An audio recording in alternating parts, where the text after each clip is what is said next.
أصحابه كرام الفاتحة.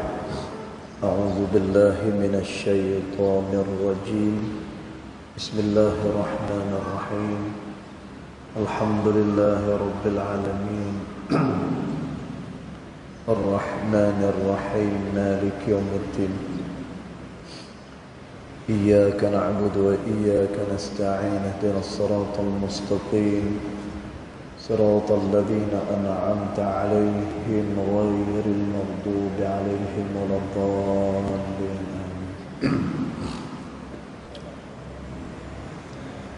السلام عليكم ورحمة الله وبركاته. الحمد لله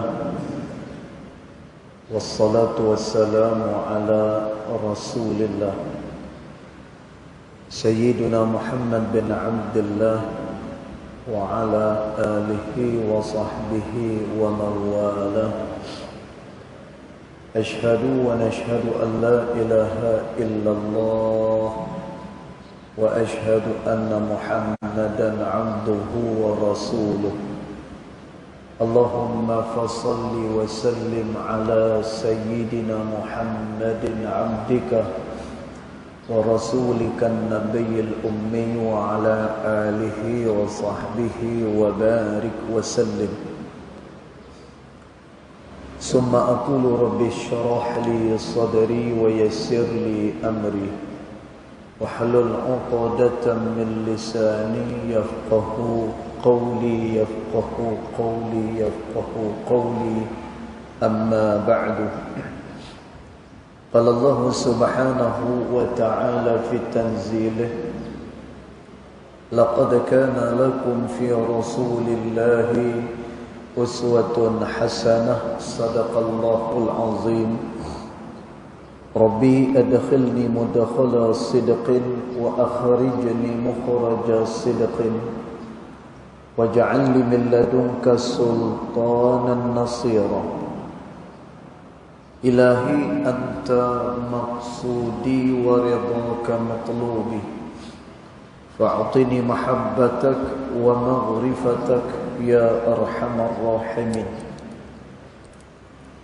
Alhamdulillah, yang pertama-tama kita merafakkan kesyukuran kehadirat Allah Subhanahu wa Ta'ala, yang mana dengan limpah kurnianya, dengan rahmatnya, alhamdulillah, pada ketika dan juga saat ini kita masih lagi dipilih oleh Allah Ta'ala untuk kita berada di dalam tempat yang mulia, di dalam rumah Allah Subhanahu wa Ta'ala. Kita mohon pada Allah, mudah-mudahan segala kerja baik kita akan diterima di sisi Allah Subhanahu wa Ta'ala. Allahumma amin. Tuan-tuan puan-puan dirahmati Allah sekalian, kita menyambung pembacaan kitab Adab Sulukil Murid, adab-adab seseorang berjalan kepada Allah Subhanahu wa Ta'ala. Kita tengok pada ibarat yang berikutnya. Maka dia kata, Bismillahirrahmanirrahim. Qala muallif rahimahullahu ta'ala wa nafa'ana bi'ulumihi fid daraini amin. Dia kata famajtama'at hadhil ma'ani. Dia kata maka tidaklah berkumpul akan perkara-perkara ini. Dia kata, tuan-tuan, apa dia?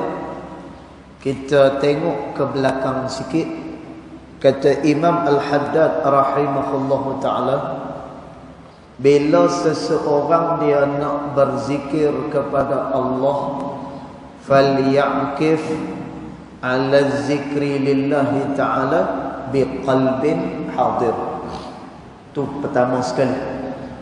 Bila dia nak zikir kepada Allah, dia duduk elok-elok, kemudian dia berzikir kepada Allah biqalbin hadir, dengan hati dia hadir kepada Allah Ta'ala. Tuan-tuan, yang ni kita kena usahakan dia. Kita duduk bagi elok dengan penuh adab. Kemudian kita zikir kepada Allah Ta'ala dengan hadir hati. Tuan-tuan, apa dia makna hadir hati? Iaitulah dengan dia menghayati zikir dia. Kemudian dengan dia tidak lalai hati dia kepada Allah, maka dia tahu apa yang dia sebut, maka ini adalah hati yang hadir dengan Allah. Kemudian kata Imam Al-Haddad, wa adabin wafir, dan juga hendaklah pada waktu itu dia beradab dengan adab yang begitu kemah, wafir. Tuan-tuan, dia beradab sungguh bila mana dia duduk untuk zikir kepada Allah. Wa iqbalin sadiq, kemudian hati dia benar menghadap kepada Allah Ta'ala. Ini perkara mana. Kemudian wa tawjihin khariq, kemudian dia zikir kepada Allah Ta'ala dengan semangat yang besar. Dan tuan, maksud semangat yang besar iaitulah dia berzikir dengan penuh tamak dan juga keinginan kepada Allah Subhanahu wa Ta'ala. Dan maka dia lakukan semua perkara ni. Imam Al-Haddad dia kata, famajtama'at hadhil ma'ani, dia kata, maka tidak berkumpullah perkara-perkara ni li syakhsin, kepada satu-satu orang, illa kushifa bil malakutil a'la, melainkan Allah Subhanahu wa Ta'ala akan membuka kepadanya malakutil a'la, iaitulah alam-alam malakut. Tuan-tuan, apa dia alam malakut? Iaitulah segala yang ghaib-ghaib, ianya akan dibuka oleh Allah Ta'ala. Tuan-tuan, tetapi ini bukan tujuan.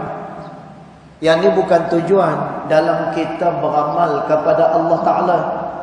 Tetapi ini hanyalah kelebihan yang diberikan oleh Allah Subhanahu wa Ta'ala bagi mereka-mereka yang berzikir kepada Allah Subhanahu wa Ta'ala.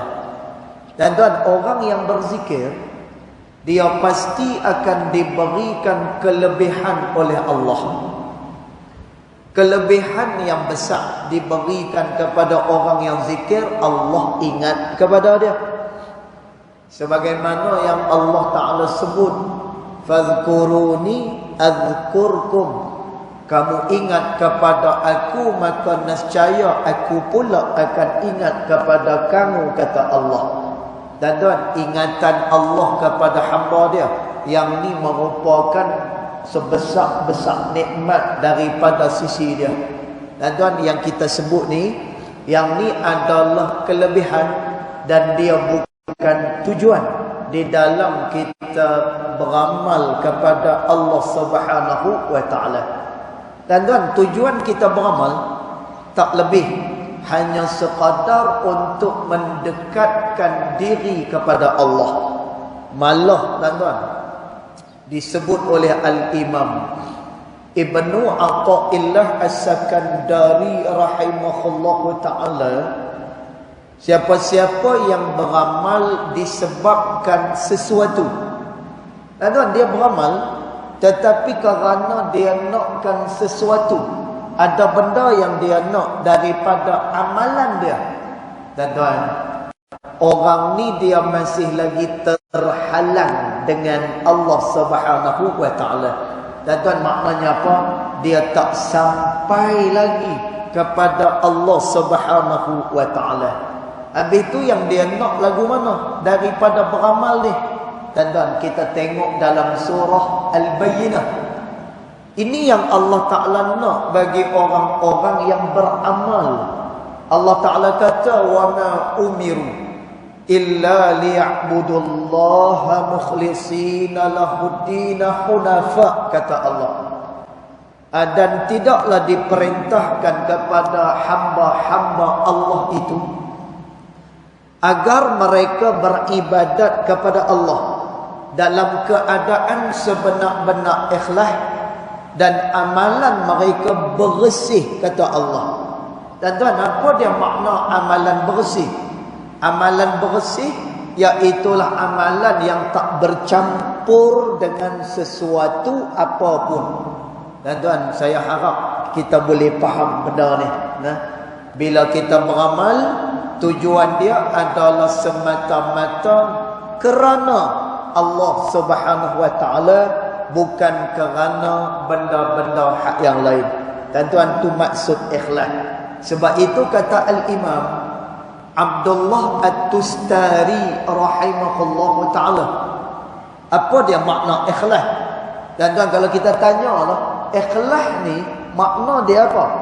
Maka kata Imam Abdullah At-Tustari, ikhlas ini bila mana seseorang beramal, dia tidak memandang ke kanan dan tidak memandang ke kiri, tetapi pengharapan dia adalah kepada Allah Subhanahu wa taala.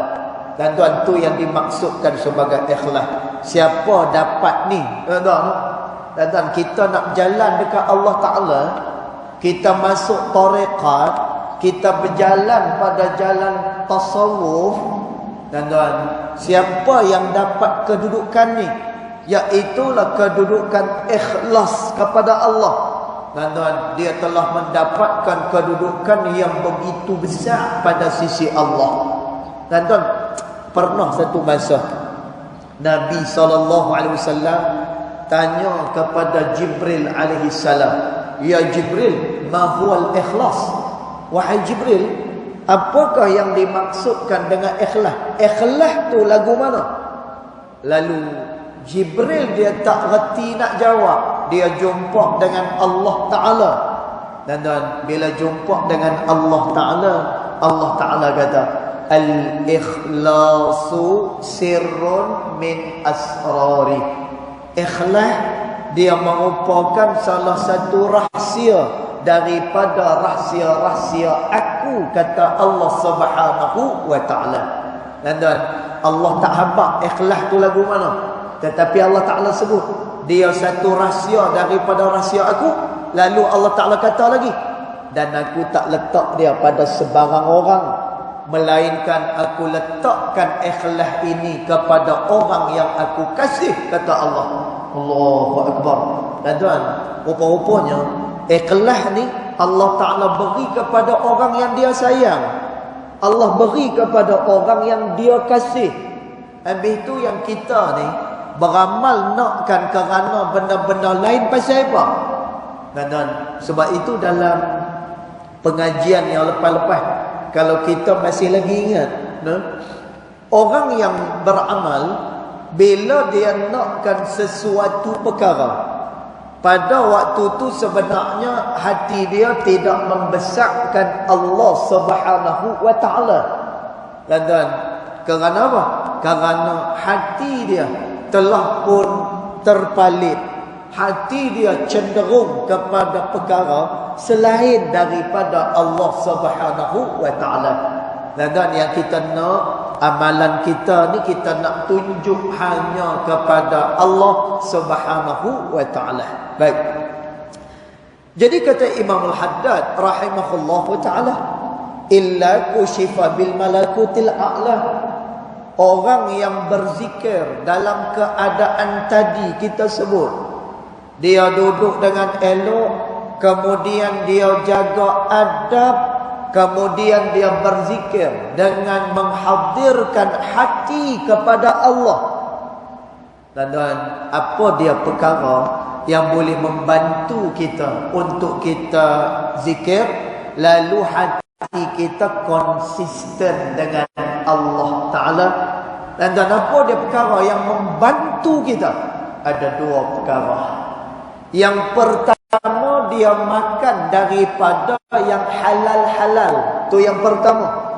Tuan-tuan, dia makan yang halal, maka hati dia akan lebih khusyuk, hati dia akan lebih hadir dengan Allah.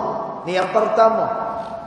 Yang kedua, dia mengurangkan dosanya kepada Allah Subhanahu wa taala.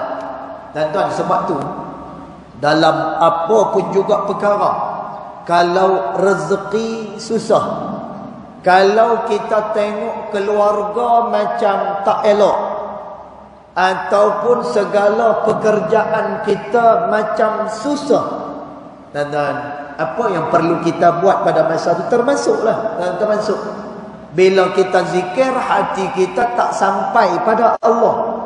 Tuan-tuan, apa yang perlu kita buat ni? Dia kena buat kasratul istighfar. Dia kena memperbanyakkan istighfar kepada Allah. Tuan-tuan, dia kena pohon keampunan kepada Allah. Pasal apa? Kerana, tuan-tuan, kalau dia orang yang dirahmati oleh Allah, kalau dia orang yang baik, dia orang yang mendapatkan tempat pada sisi Allah. Tuan-tuan, orang beriman ni, kata Allah Subhanahu wa taala, apabila disebut akan nama Allah Subhanahu wa taala, wujilat qulubuhum, maka hati dia akan gemetar, kata Allah. Dan ini orang yang baik, ini orang yang saleh, ini orang yang mendapatkan tempat pada sisi Allah. Bila dibacakan ayat Allah, bila dia sebut nama Allah, wujilat qulubuhum, maka gemetar hati dia dengan Allah. Dan tuan, tapi kita sebut tak jadi apa? Sebut dia tak jadi apa? Dia sebut lalai, kemudian dia sebut tak jejak sampai ke hati. Pasal apa ni? Dan tuan, jangan kata tu orang azan, kita tengah main handphone, kemudian kita tengah tengok televisyen. Dan tuan, orang azan, dia tak tinggalkan apa yang dia buat. Paling kurang pun dia tahu tepi handphone dia dulu. Dan tu paling kurang dia berhenti sat daripada tengok televisyen, lepas tu sambung. Sekurang-kurang macam tu. Tuan-tuan, tapi dah Allahu Akbar, Allahu Akbar, makin kuat pula suara televisyen. Tuan-tuan, makin kuat pula suara handphone. Dan kalau berasa macam ni, istighfar kepada Allah Subhanahu wa taala. Itu perkara yang membantu kita untuk hadirkan hati kepada Allah Subhanahu wa taala. Kemudian kata Imam Al-Haddad rahimahullahu taala, wa tala'at ruhuhu haqa'iqal alamil asfar. Kalaulah dia berzikir sebagaimana yang disebutkan, maka roh dia akan naik, kata Imam Al-Haddad. Ke mana? Haqa'iqal alamil asfar, kepada alam yang sangat-sangat bersih, kata Imam Al-Haddad. Dan maknanya apa? Rohnya akan ditarik kepada sisi Allah Subhanahu wa taala. Dan sebab itu Allah Subhanahu wa taala sebut, ala bizikrillahi tatma'innul qulub. Ingatlah, dengan kamu berzikir kepada Allah taala, maka hati kamu akan tenang. Dan tuan, tenang ni pasal apa? Kerana roh dia ditarik pada sisi Allah Subhanahu wa taala. Dan tuan, ni adalah perkara, kita kata perkara yang batin. Dan apa dia perkara batin? Yang ni perkara yang kita tak nampak. Dan tuan, tapi saya nak bagi contoh, macam mana orang yang roh dia telah pun naik kepada alam yang sangat bersih ni. Dan tuan, kita duk cari alam ni dekat mana? Hak tu dia punya masalah dah. Dia pergi cari. Dia nak, kalau dia zikir tu, dia buka mata, dia nampak putih je semua sekali. Bukan hak tu. Dan tuan, apa dia maksud? Orang ni ditarik roh dia oleh Allah Ta'ala tuan-tuan, dia selalu terdorong melakukan perkara-perkara yang disukai oleh Allah Subhanahu wa taala.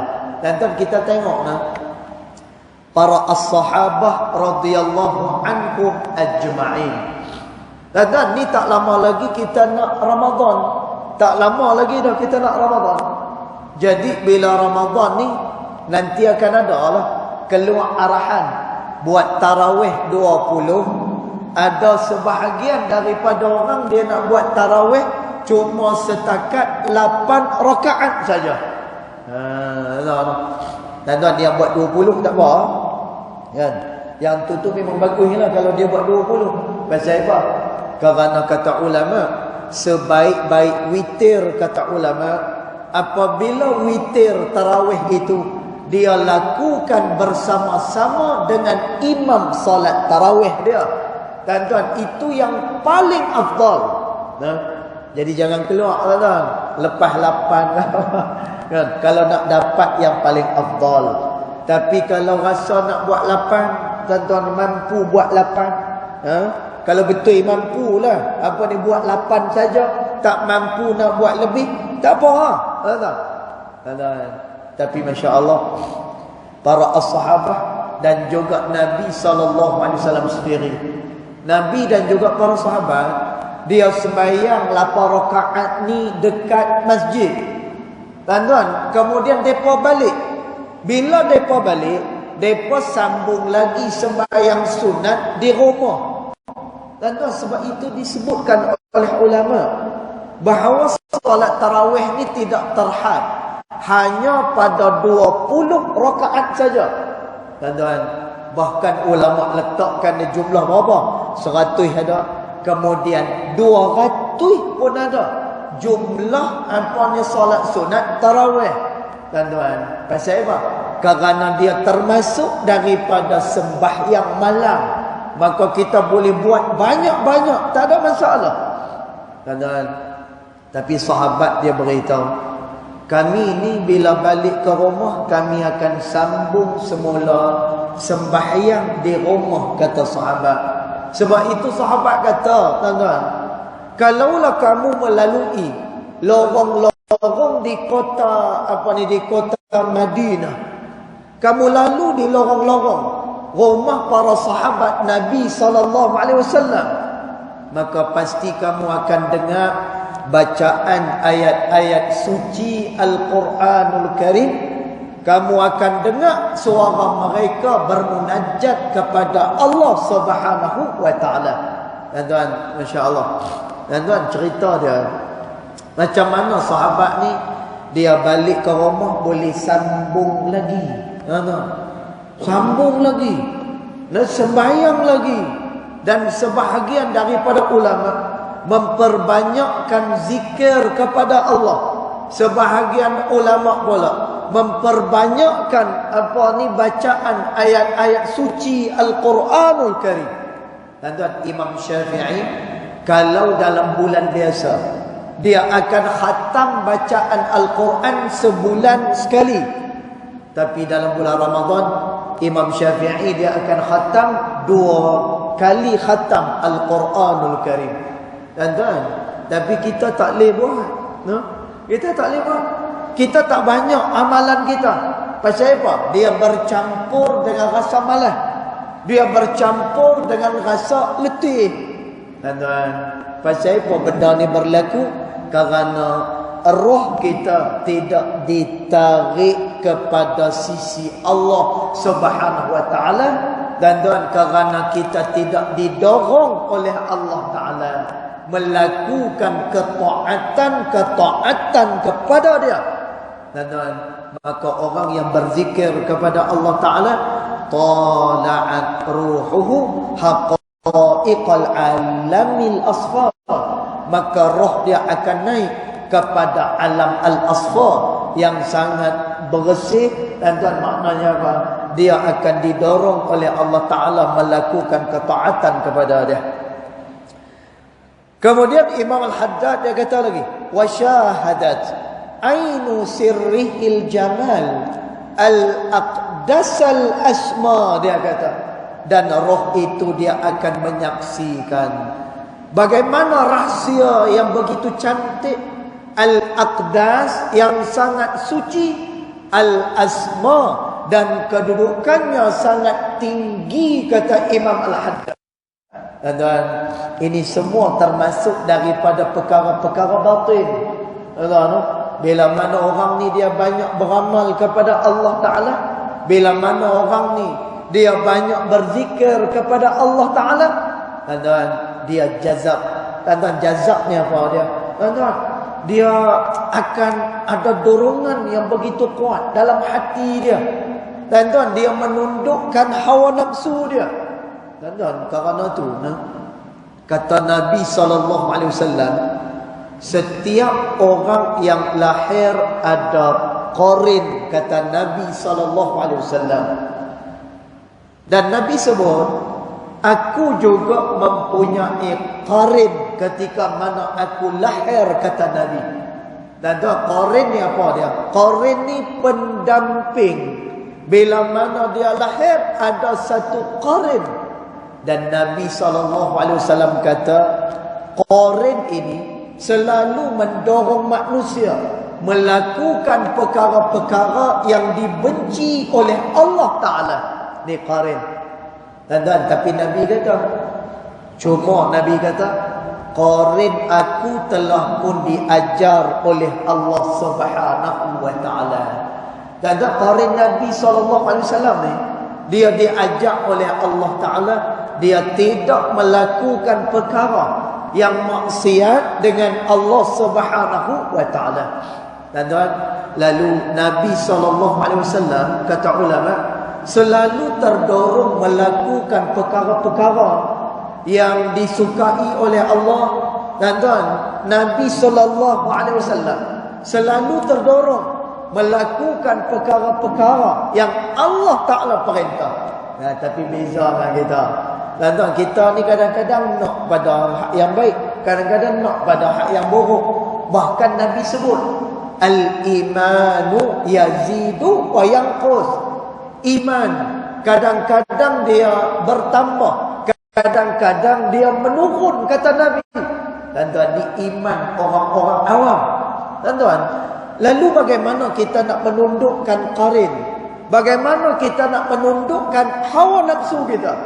Tuan-tuan, tak ada cara lain dah, melainkan dengan cara mendekatkan diri kepada Allah Subhanahu wa Ta'ala. Tuan-tuan, nak lebih jelas lagi, Imam Ghazali rahimahullah ta'ala dia sebut, orang-orang yang beramal kepada Allah. Ini disebut oleh Imam Ghazali rahimahullah ta'ala. Orang-orang yang beramal kepada Allah, dia mempunyai percikan api daripada amalan dia. Tuan-tuan, maknanya apa? Orang yang beramal ni seolah-olah macam ada percikan api pada dia. Tuan-tuan, kita nak cakap macam mana? Orang yang beramal ni, dia panah, kemudian dia akan jadi kuat, dorongan dia akan kuat dalam melakukan taat kepada Allah Ta'ala. Sebab tu disebut dalam Minhajul Abidin, Imam Ghazali kata, orang yang berzikir kepada Allah, selepas dia zikir, selepas dia melakukan apa juga amal soleh, maka janganlah terus dia pergi minum air. Tuan-tuan, jangan dia terus pergi minum air, kata Imam Ghazali. Tuan-tuan percaya apa? Imam Ghazali kata, jangan kita padamkan percikan api yang diberikan oleh Allah Subhanahu wa Ta'ala kepada orang-orang yang beramal kepada Allah. Tuan-tuan, benda ni kita dapat rasa, lepas daripada kita sembahyang, nanti lepas daripada kita zikir, nanti lepas daripada kita buat apa kebaikan, tuan-tuan, kita akan rasa betapa dekatnya kita dengan Allah Subhanahu wa Ta'ala. Baik. Kemudian Imam Al-Haddad dia sebut lagi, wal takun ayyuhal murid mukthiran minat tafakkuri. Dia kata, Wahai murid-murid sekalian, dia kata, muksiran minat tafakkur. Kamu kena memperbanyakkan tafakkur. Dan tuan, maknanya apa? Kamu kena banyak fikir, kata Imam Al-Haddad. Dan tuan, tafakkur ni, bila mana dia muhasabah diri dia, bila mana dia bertafakkur kepada Allah, dia akan menghasilkan kedekatan kepada Allah Subhanahu wa taala. Dan sebab itu, kalau kita tengok Nabi SAW, bila Nabi SAW dia nak menerima wahyu daripada sisi Allah Subhanahu wa taala. Dan tuan, masya-Allah, wahyu ni berat, tuan. Wahyu berat, Sebab itu disebutkan oleh ulama, tubuh badan Nabi SAW berat. Nabi bila mana dia berlaga dengan orang akan jatuh. Dan tuan, tubuh badan Nabi berat. Sebab itu pernah satu masa Nabi bergusti dengan seorang penggusti daripada kalangan Yahudi yang bernama Rukanah. Dan tuan, masya-Allah, Rukanah ni, dia kalau gusti dia tak pernah jatuh. Dia tak pernah dijatuhkan. Ni hebat Rukanah ni. Dan tuan, tapi satu hari bila dia cabar kepada Nabi SAW, Muhammad, kalau kamu dapat jatuhkan aku, maka aku janji aku akan beriman kepada apa yang engkau bawa, wahai Muhammad. Dan tuan, maka Rukanah pun lawan gusti dengan Nabi SAW. Bila berlaga sahaja tubuh badan, maka Rukanah terus jatuh ke bumi. Dan masya-Allah, nak ceritalah, tubuh badan Nabi itu berat kerana wahyu itu sendiri berat. Dan tuan, sebab itu Allah Subhanahu wa taala kata, "Lau anzalna hadzal Qur'ana 'ala jabal." Kalaulah diturunkan Al-Quran itu kepada gunung ganang.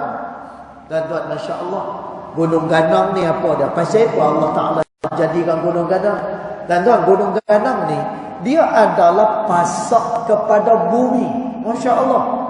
Maknanya kuat gunung ganang ni, hebat gunung ganang ni. Dan tapi Allah Taala kata, "Lau anzalna hadzal Qur'ana 'ala jabal."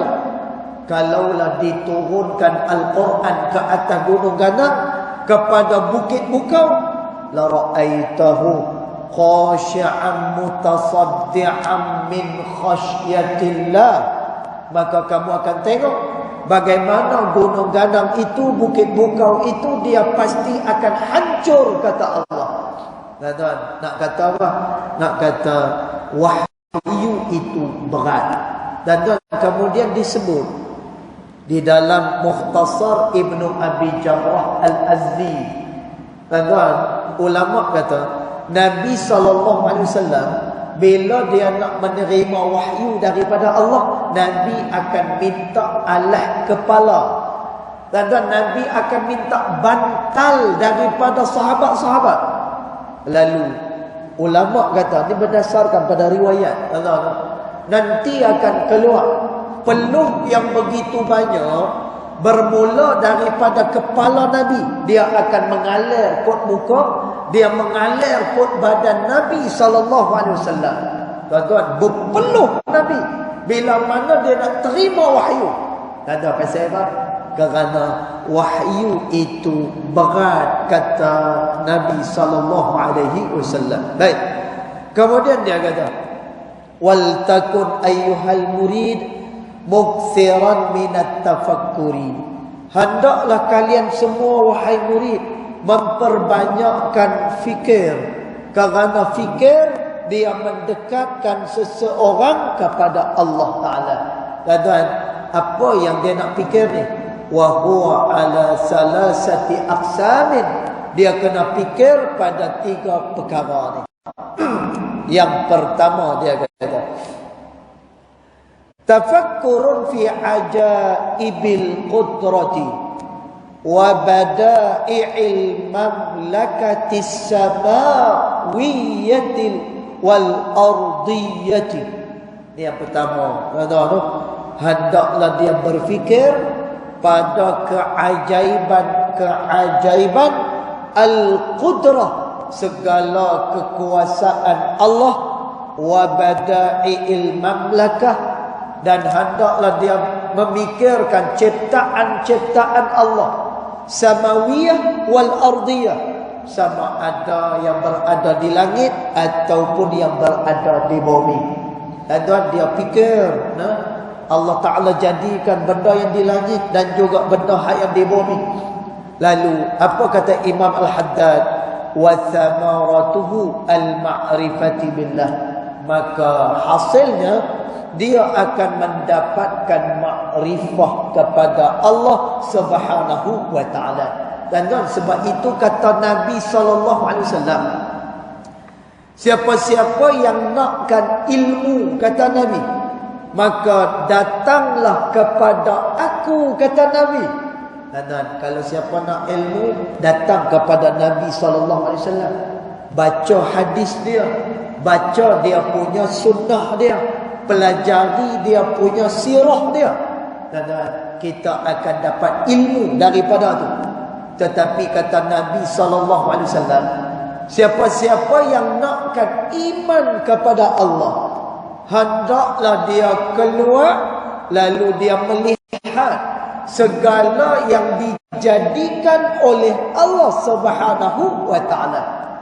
Dan sebab tu Nabi SAW dia pergi ke Gua Hira ketika mana dia nak terima wahyu. Dan ulama kata ini adalah kerana Allah Subhanahu wa Ta'ala nak suruh Nabi SAW fikir apa yang dijadikan oleh Allah Subhanahu wa Ta'ala. Dan wahyu yang pertama apa dia? Wahyu yang pertama, Iqra bismi rabbikal ladzi khalaq. Bacalah dengan nama Tuhanmu, kata Allah. Dan maknanya apa? Apa dia baca? Baca maknanya kaji. Dan kaji itu pula dia kena kembalikan kajian itu kepada Allah Subhanahu wa Ta'ala. Dan kita tengok, saya teringat lagi ada satu orang, saya ingat nama dia. Nama dia rasa dah meninggal dah dia ni. Tapi saya jumpa dengan dia masa tu saya masih lagi belajar di Mesir masa tu. Dan saya pernah masa mengaji di Mesir, ialah kita mengaji kena cari duit. Jadi masa cuti balik saya jadi imam tarawih di Bandar Baru Bangi pada tahun 2006 dan 2007, lebih kurang macam tu. Dan tu ada satu orang, nama dia Dr. Arif Kosmo. Nama pun Arif Kosmo nama dia. Masa dah meninggal dah kalau tak silap. Dia dulu ni lecturer di UKM. Dan dia buat satu tesis PhD dia berkenaan dengan sembahyang, sains yang ada di dalam sembahyang. Dan lalu dia bentangkan, saya ingat lagi masa tu kuliah subuh. Dan dia kata apa? Dia kata, pasal apa sujud adalah perbuatan yang paling mulia. Dan Nabi SAW sebut orang yang bersujud kepada Allah Ta'ala pada masa tu keadaan dia menjadi keadaan yang paling dekat dengan Allah Subhanahu wa Ta'ala. Sebab itu kata Nabi, bila orang ni bersujud, fa'aksirud du'a, maka hendaklah dia memperbanyakkan doa kepada Allah. Kata pasal apa?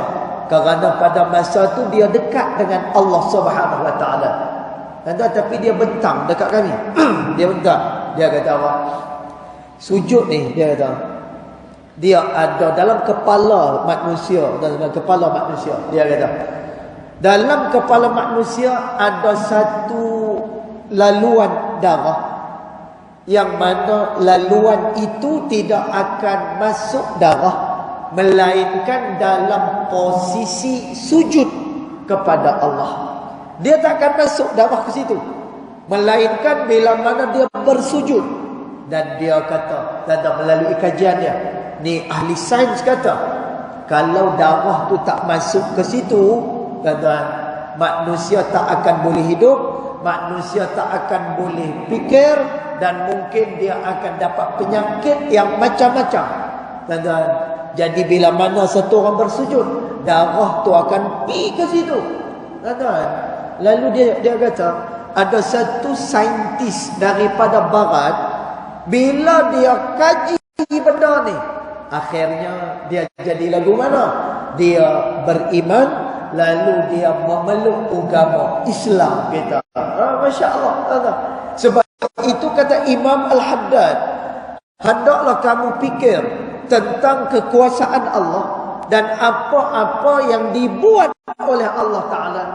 Samaratuhu ma'rifati billah, dia punya hasil dia, kamu akan dapat ma'rifah, kamu akan kenal kepada Allah Subhanahu wa Ta'ala.